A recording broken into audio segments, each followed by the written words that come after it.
سلام، خوش آمدید. مرحبا، أهلا وسهلا. 안녕하십니까. 환영합니다. السلام عليكم شرغلال. Hola, bienvenidos. Здравствуйте, добро пожаловать. Hello, welcome to our podcast, DLIFLC Lingo.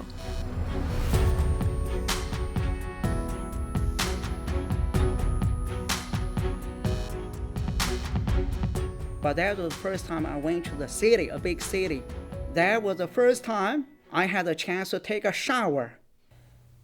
According to the U.S. Census Bureau, in 2018, 89% of adults 25 years or older were high school educated. To put that into perspective, in 1940, only 24% of adults 25 years or older had a high school education.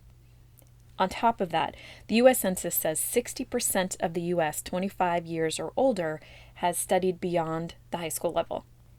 It's safe to say that we take education for granted here in the U.S., and it's undeniable that education has an outsized effect on where you can go in life.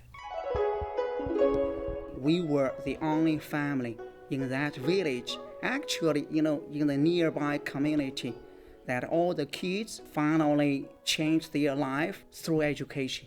That's the only way at that time for countryside kids to really change your life. Edward Wang, a Chinese Mandarin instructor at DLI, knows from experience.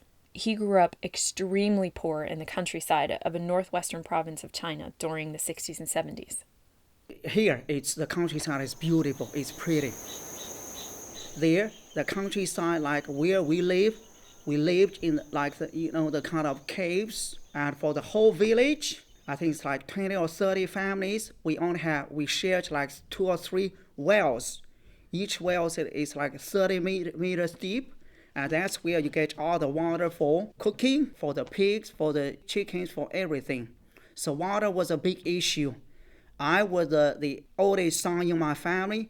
My job is to fetch water from that 30-meter deep well for the whole family and for the 2 or 3 pigs.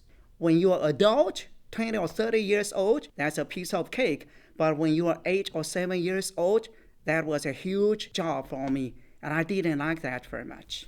Edward says the reason they were poor is because of what he calls the policy.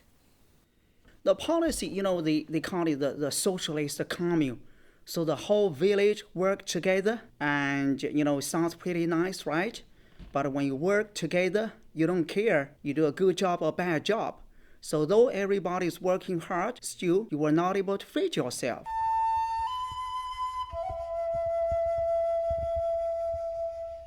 So when I was small, like particularly winter times, I still remember that my mother was so worried or crying because you don't have food to feed your children.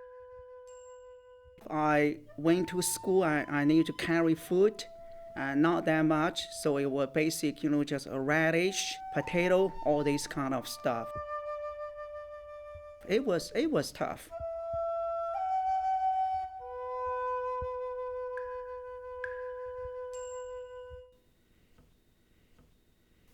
During the years when they needed money for school books, Edward's family did the illegal thing.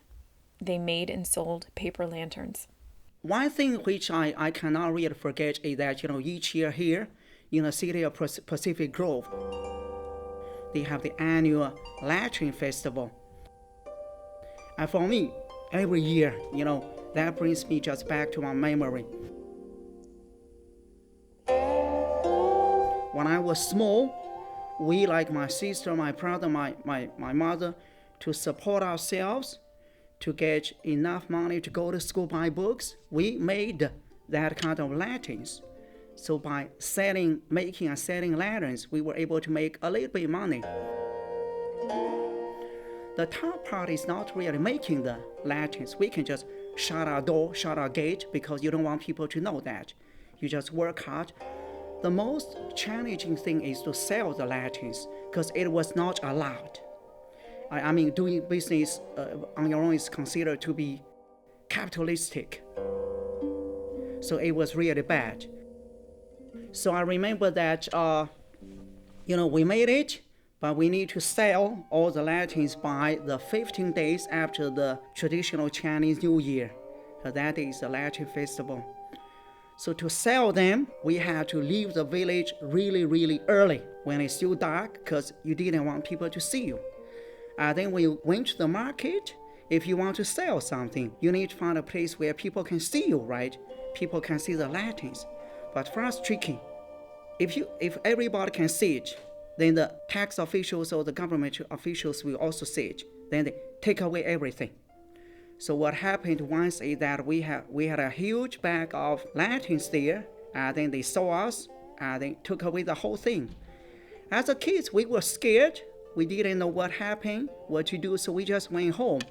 But I could imagine my mom must cried a lot or really sad because that big bag of lanterns, we spent perhaps over a month making all the lanterns, and suddenly they were gone, and you didn't know where they were. So that was the tough part. It was common then for children to quit school and work in the fields and help the family make enough money to live. It's a perpetuating cycle of poverty, one that Edward's mother did her best to break for her 4 children. And now I feel lucky that we worked so hard because thanks to my mom's tough love, all her kids finally, stay away from the countryside. It is amazing. I mean, she never went to school, but, she's very passionate about children's education. It was a tough hill to climb. To begin with, they stuck out in a small town where quitting school was the norm. Thanks to my mom, I think that we are the only family in the village that the parents never asked the kids to quit school, come home to work in the farm. My mom said that, go as far as you can, and you need education. I mean, when people heard that I was admitted to a 4-year college, me and my mom, all the people suddenly just came to us asking my mom, how did you do it? How did you do it? Because for kids in the countryside, that's a game changer. It changes your life. Another problem was the college exam they had to pass. If I didn't pass the college entrance exam, then I would have been a countryside person forever. As a countryside person, you don't have a job, you don't have a salary. I mean, if I didn't pass the college entrance exam, stay in the countryside, now I think that I'm either growing apples or, just building houses. Because every time I go back to visit, I go straight away to my hometown, and I could see my old classmates and see their lives, see what they are doing there. It was critical that Edward be able to pass the exam.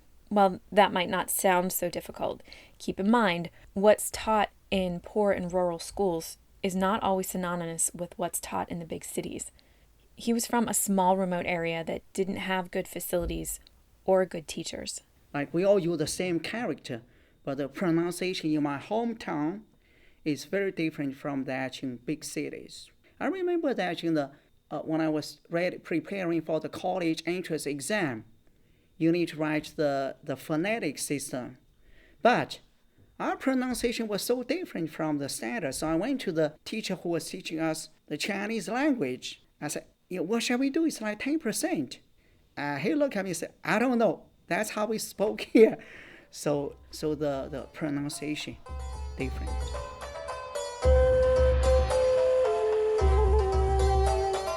Once he did pass, and he was one of only a small group of students who were accepted to college that year, he then had to pass another hurdle, the big city.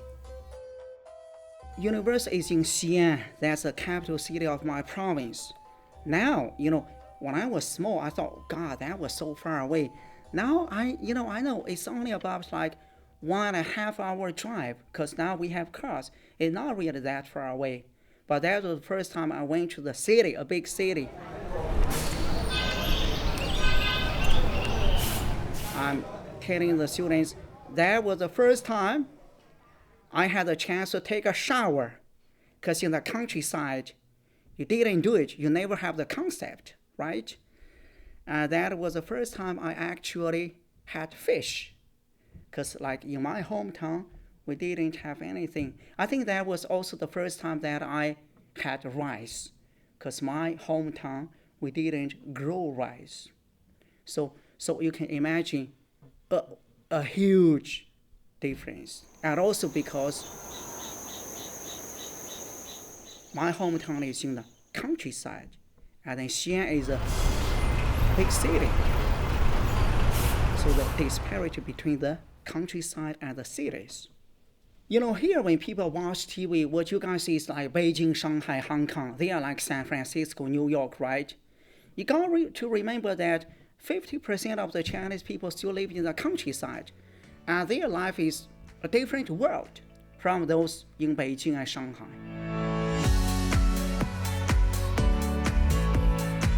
So after I finished my college education, at that time, you were assigned a job. So you didn't have to look for a job. So I was assigned to a college to teach. So that's how I started being a college teacher.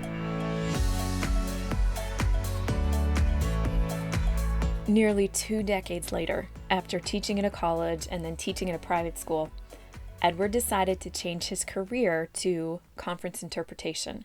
He chose to come to Monterey to study at the Monterey Institute of International Studies, or what is now known as the Middlebury Institute.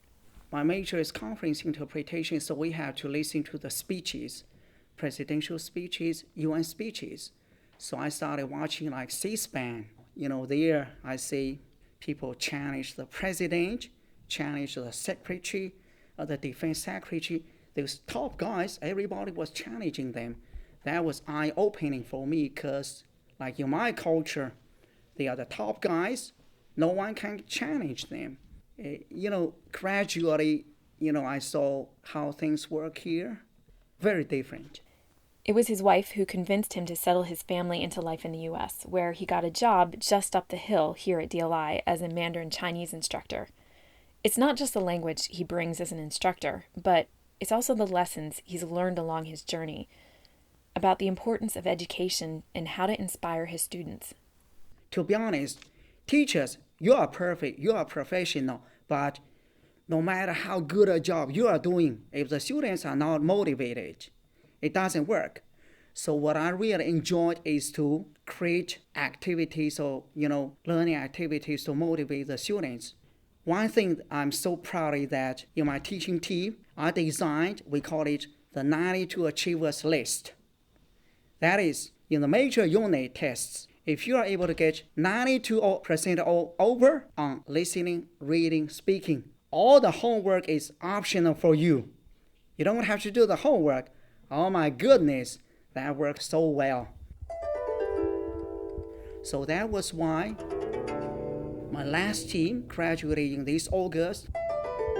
We have a third of students received 3 in reading. A third of students received 3 in listening. A third out of 18 students.